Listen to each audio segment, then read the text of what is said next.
মহার্ঘ ভাতা দেওয়ার পর কতদিনে নবম পে স্কেল ঘোষণা হবে? সরকারি চাকরিজীবীদের বেতন কত শতাংশ বাড়বে? বার্ষিক ইনক্রিমেন্ট কি 10% করা হবে? চিকিৎসা ও যাতায়াত ভাতা কত শতাংশ বৃদ্ধি পাবে?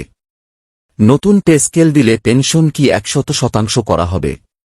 মহার্ঘ ভাতা কত শতাংশ বৃদ্ধি পাবে?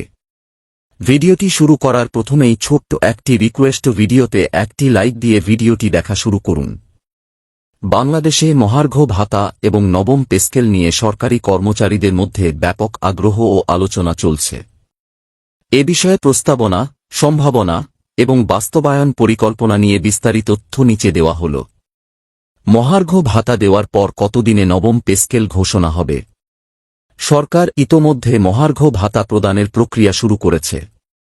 সাধারণত মহার্ঘ ভাতা প্রদানের পর নতুন পে স্কেল কার্যকর হতে 6 মাস থেকে 1 বছর সময় লাগে। মহার্ঘ ভাতা জুলাই 2025 থেকে মূল বেতনের 50% হিসেবে প্রস্তাবিত। নবম পে স্কেল প্রাথমিক আলোচনা চলছে। এটি 2026 সালের প্রথম দিকে বা 2026 সালের জুলাই থেকে কার্যকর হতে পারে। সরকারি চাকরিজীবীদের বেতন কত শতাংশ বাড়বে? নবম পে স্কেলে সরকারি কর্মচারীদের বেতন কাঠামোতে উল্লেখযোগ্য বৃদ্ধি প্রস্তাব করা হয়েছে। সর্বনিম্ন বেতন 16,000 টাকা থেকে 20,000 টাকা। সর্বোচ্চ বেতন 75,000 টাকা থেকে 1 লক্ষ টাকা। গড় বৃদ্ধি বেতন 50% থেকে 70% পর্যন্ত বাড়ানোর পরিকল্পনা রয়েছে।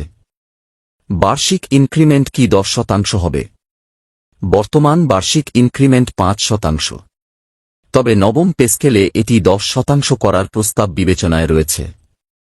কারণ মূল্যস্ফীতি ও জীবনযাত্রার ব্যয় বৃদ্ধির সঙ্গে তাল মিলিয়ে কর্মচারীদের আর্থিক সুরক্ষা নিশ্চিত করা। উপকারিতা কর্মচারীদের ক্রয়ক্ষমতা বৃদ্ধি এবং চাকরিতে সন্তুষ্টি। মহার্ঘ ভাতা কত শতাংশ বৃদ্ধি পাবে? মহার্ঘ ভাতা বৃদ্ধি নিয়ে নিম্নলিখিত সিদ্ধান্ত প্রস্তাবিত। বর্তমান হার মহার্ঘ ভাতা মূল বেতনের 20% থেকে 30% হতে পারে।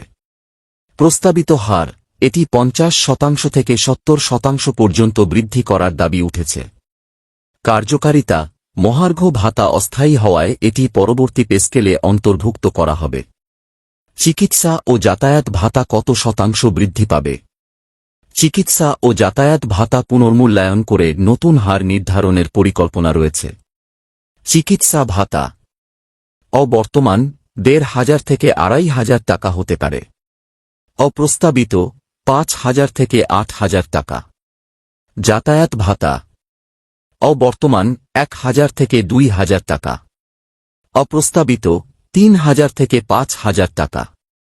কারণ বর্তমান বাজার মূল্য ও পরিবহন খরচের সাথে সামঞ্জস্য রাখা। প্রস্তাবিত বেতন কাঠামোর উপকারিতা সরকারি কর্মচারীদের ক্রয়ক্ষমতা বৃদ্ধি, মূল্যস্ফীতির চাপ কমানো, কর্মজীবনে সন্তুষ্টি ও উৎপাদনশীলতা বৃদ্ধি। নতুন পে স্কেল দিলে পেনশন কি 100% করা হবে? পেনশনের বর্তমান নিয়ম বর্তমানে পেনশনের 50% সমর্পণ করা যায় এবং বাকি 50% মাসিক পেনশন হিসেবে প্রদান করা হয়। 100% পেনশন সমর্পণ ব্যবস্থা 2017 সালের 1 জুলাই থেকে বন্ধ করে দেওয়া হয়েছে। নবম পে স্কেলের সম্ভাবনা নবম পে স্কেল চালুর ফলে সরকারি চাকরিজীবীদের বেতন কাঠামোতে উল্লেখযোগ্য বৃদ্ধি হবে।